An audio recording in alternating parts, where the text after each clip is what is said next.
A'udhu billahi minash shaitanir rajim. Bismillahir rahmanir rahim. Assalamu alaikum wa rahmatullahi wa barakatuhu. We welcome all, including those on Smart Bilal, YouTube, Facebook, Radio 1584, and all Madina media platforms. Today's Juma talk at Masjid al-Haq, entrance of Lodiam, Pretoria, South Africa, is from Surah 63, Ayah 10 of the Holy Quran. Bismillahir rahmanir rahim. Spend for the cause of Allah subhanahu wa ta'ala out of what we have given you before death approaches you. The talk will be delivered by Shabir Adam, a graduate of Health Sciences and Social Services Honors from University of South Africa. He is a Muslim activist, very active in Radio 1584 and Madina Media.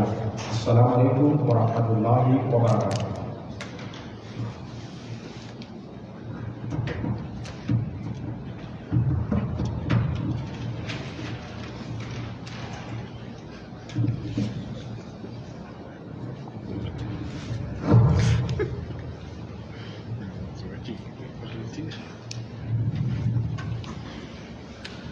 Assalamu alaikum wa rahmatullahi wa barakatuh. A'udhu billahi minash shaitanir rajim. Bismillahir rahmanir rahim. I seek refuge in Allah from the influences of evil, both inwardly and outwardly. In the name of Allah, the most gracious, the most merciful.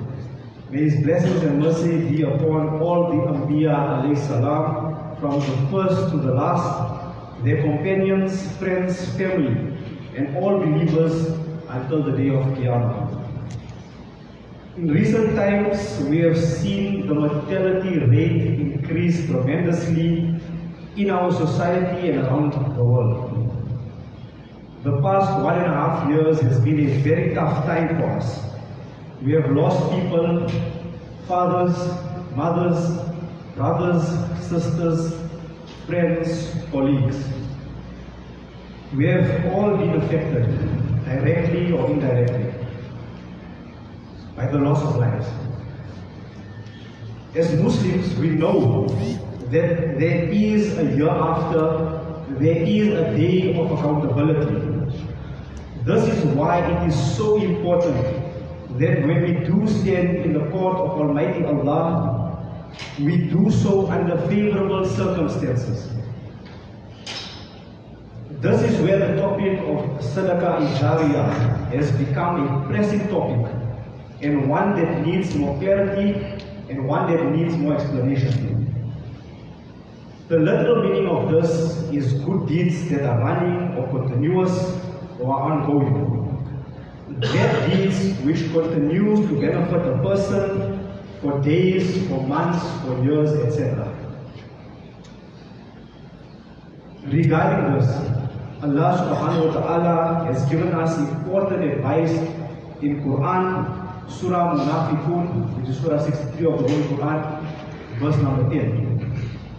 Spend for the cause of Allah out of what we have given you before death approaches you. The emphasis here being on before death approaches you. Allah, Almighty Allah, does not expect anything from us when we are in the graves, because our account is closed. There is nothing we can do when we are in the graves. Those that are living are not equal to those that are in the graves. As loving people, we can still repent. As loving people, we can repent for our shortcomings, we can mend our ways, we can still try and do good. But those that are in the graves cannot do this. They do not have this opportunity. We can now see why it is so critical to do the most that we can while we are alive. Make each and every day count.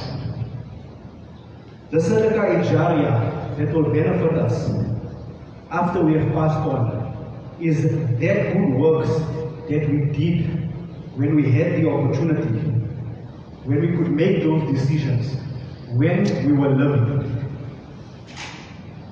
As the Quran tells us, in continuation of the verse, it tells us that we should engage in good causes while we are alive, as we will have great regret once our lives have passed us. There are two vital issues that we need to ponder over time and time again. Firstly, we cannot wait until we are on our deathbed to start increasing our good actions or to ask or to start repenting. We start repenting for our wrongdoing while on our deathbeds. It cannot work like this. It is too little, too late. An example is that of Pharaoh. When he was in the water on his deathbed, and he calls out and says, I bear witness that Allah is one, and I believe in the Allah of Musa alayhi salam. It was too little, too late. Secondly, we must understand, when we have passed on, there is no guarantee that our children or those that we leave behind will use our wealth and our resources the way we intended. There is no guarantee. There is no guarantee that our wealth and our resources will be used for good works or in good causes. We cannot leave such important matters to chance. In closing, we remember that consistency and that which we do consistently is the only thing that can have an impact and that can bring about change and goodness to ourselves and to the world around us. A great piece of advice comes from our noble leader, Nabi Muhammad sallallahu alayhi wa sallam, when he said, the most beloved of deeds to Allah subhanahu wa ta'ala are those deeds that are done consistently, no matter how small they may be. May Allah subhanahu wa ta'ala give us the opportunity to spend in His cause while we are alive. May Allah subhanahu wa ta'ala make us of those who are consistent in doing what is good and righteous. All praise is due to Allah, the Lord and Cherisher of the world. Assalamu alaikum wa rahmatullah wa barakatuh.